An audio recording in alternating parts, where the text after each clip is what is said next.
ወንድ ልጅ ለሚስቱ ሁለት ነገሮችን ማድረግ ቢችል የትዳር ህይወታችን በጣም ያማረና የተስተካከለ ይሆን ነበር ብዬ አስባለሁ። አንደኛ ሴት ልጅ ሲያማት፣ ሲከፋት፣ ብቸኝነት ሲሰማት፣ ሆርሞናል ቼንጆች በየጊዜው ሲያናውጧት፣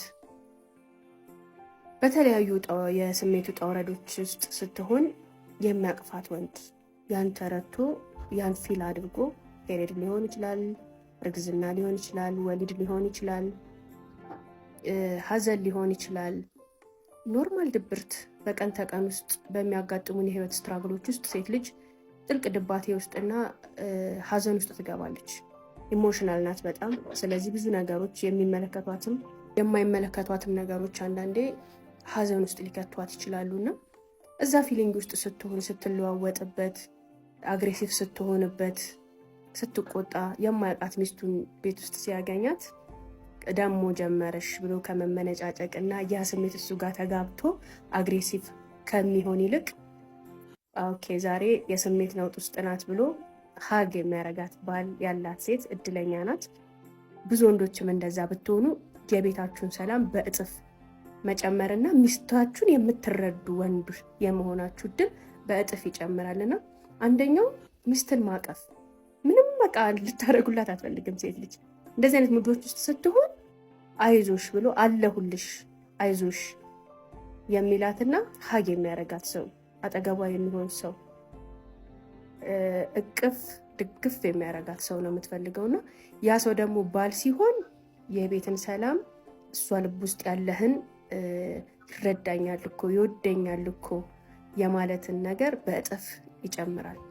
ሁለተኛ ሚስቱ ስታወራ ጀጅ ሳያረጋት ሳይኮንናት ሳይሰለቸው እፍ ደግሞ ጀመረች ምናምን ሳይል በትዕግስት የሚያዳምጣት ስታዳምጡ ኦኬ በጣም ብዙ ነገሮች ልንነካካ ላይ ተንታች ልንኖር ምናምን እንችላለንና ያ ሁሉ ነገር እንትን ስትል ግን በቃ በወሬዋ ተመስጦ ምናምን እያለ በደንብ ማዳመጥ የቻለ ወንድ ለመረዳት ማዳመጥ እንዲገባው ፈልጎ በቃ እሷ ስታወራው ደስ ብሎት የሚያዳምጥ ወንድ የቤቱን ሰላም በእጥፍ ይጨምራል። መፍትሄ ምናምን አይደለም የምንፈልገው በቃ በዛ ሰዓትና ቤት ውስጥ ኢንቫይሮንመንቱን መቀየር ስትፈልግ፣ ሳቅ መፍጠር ስትፈልግ፣ ደስታ መፍጠር ስትፈልግ፣ የተለየ ነገር ማድረግ ስትፈልግ ሴት ልጅ የሚረዳት ወንድና ፈገግ የሚልላት ኦኬ ያን የፈለገችውን ነገር ሳቅ መፍጠር ነው የፈለገችው፣ ኮኔክሽን መፍጠር ነው የፈለገችው፣ ቤት ውስጥ የሆነ ደስ የሚል ኢንቫይሮንመንት መፍጠር ነው የፈለገችው ብሎ ያን ስሜት ማምጣት፣ የደስታውን ስሜት የሳቁን ስሜት የሚያመጣ ማምጣት ብትችሉ ያም የቤታችሁን ሰላም ፍቅርና መረጋጋት በእጥፍ ይጨምራል። እነዚህ ሁለት ነገሮች በጣም ሲምፕል ናቸው። ብዙ ወንዶች ግን የሚከብዷቸው አብሶ ከትዳር በኋላ በጣም የሚከብዳቸው አብዛኞቹ የማያደርጉት ወይም ደግሞ ባለመረዳትም ሊሆን ይችላል ማቃ ወይ ደግሞ አይ ዶንት ኖ ብቻ በምክንያት እንደሆነ አላውቅም። ብዙ ወንዶች የማያደርጉት የስሜት ርቀታችንን እያሰፉ የሚመጣ ያን ስናደርግ ደግሞ የስሜት ቅርበታችንና የመናበብ የመዋሃድ ነገራችንን በጣም እየጨመሩ የሚመጡ በሚስትህ ዘንድ ይወደኛል፣ ያከብረኛል፣ ይሰማኛል፣ ይረዳኛል የሚልን ስሜት በጥልቀት ሊያስገባ የሚችል ትልቅ ነገር ስለሆነ እነዚህን ቤታችሁ ውጥረት ውስጥ ካለ ምናምን አሁን ራሱ ያላችሁበት ግንኙነት በውጥረት የተሞላ ከሆነ እስኪ እነዚህን ሁለት ነገሮች ሞክሯቸው። በጣም ተናዳ ስትጮህ ምን ስትልስ በቃ ወይ ስትናገር ምናምን መልስ ለመመለስ አታክ ለማድረግ ሳይሆን ዝም ብለህ ሰምተሃት ስጨርስ እቀፋት፣ በቃ አብሽር አስተካከላለሁ ይስተካከላል ምናምን ብለህ ልታቅፋት ሞክር። እስኪ አንተ ከሷ ሽለህ ተገኝ። እኩል ስሜታዊ መሆን ሳይሆን ከሷ ተሽለ እሷን ለማረጋጋት ለማቀፍና ስሜቷን ረገብ ለማድረግ ሞክር። ረዥም ስታወራ በቃ ሲከፋት ሲደብራት በማይመለከቷት ነገሮች ሊሆን ይችላል ስሜቷ በጣም ሲጎዳ አዳምጣት።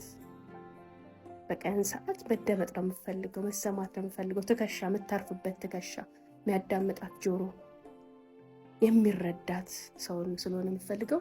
እነዚህን ሁለት ነገሮች በአግባቡ ብትሰሩ ወንዶች ሴት ልጅ ተአምር ትፈጥራለች ህይወት ውስጥና በጣም ቤትህን የተረጋጋ ማድረግ ትችላለህ የሚለውን እይታዬን ለማጋራት ነው። ከዛ ውጪ ይሄ የምታዩት ኩኪስ መቼ መሰላችሁ ትንሽ ቆየት ብሏል ከተላከልኝ። በጣም ቆንጆ ኩኪስ ነው። በጣም ወድጀዋለሁ። ቪዲዮን ለእናንተ ለማጋራት ትንሽ ዘግየት ስላልኩኝ በጣም ይቅርታ ጠይቃለሁኝ። እያጋራኋችሁ ያለሁት ይህን ኩኪስ እያስተዋወቅኩት ያለሁት በጣም ስለወደድኩትና ለእነሱም ወድጄው ቃል ስለገባሁላቸው ነው። ወድጄዋለሁ አስተዋወቅላቸዋለሁ ስላልኳቸው ብቻ ነው። ሲሪ ኩኪስ ይባላሉ።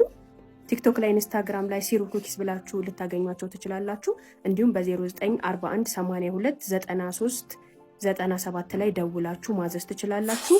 ኬክ፣ ድፎ ዳቦ፣ ኩኪሶችን ይሰራሉ። ከዛ ውጪ ሌላ የንግድ ማዕከል ሱቅ ቁጥር 15 ላይ ታገኟቸዋላችሁ። ስለወደድኩት ለእናንተም ላጋራችሁ ብዬ ነው። ቀጣይ ኢድ ነው፣ አሁን ረመዳን ነው። ዳቦ ቆሎና የተለያዩ ነገሮች ልታገኙ ትችላላችሁ። ሲሩ ኩኪሶችን አስተዋውቃለሁ ብዬ ቃል ገብቼ እስካሁን ስላላስተዋወኩላችሁ በጣም ይቅርታ። በጣም ቆንጆ ነው፣ ወድጄዋለሁ ኩኪሶቻችሁን። እናንተም ቀምሳችሁ አስተያየታችሁን መስጠት ትችላላችሁ። ንግድና አገልግሎታችሁን በ2 ቲክቶክ ቻናል ላይ ማስታወቂያ የምትፈልጉ ማስታወቂያ እንሰራለን።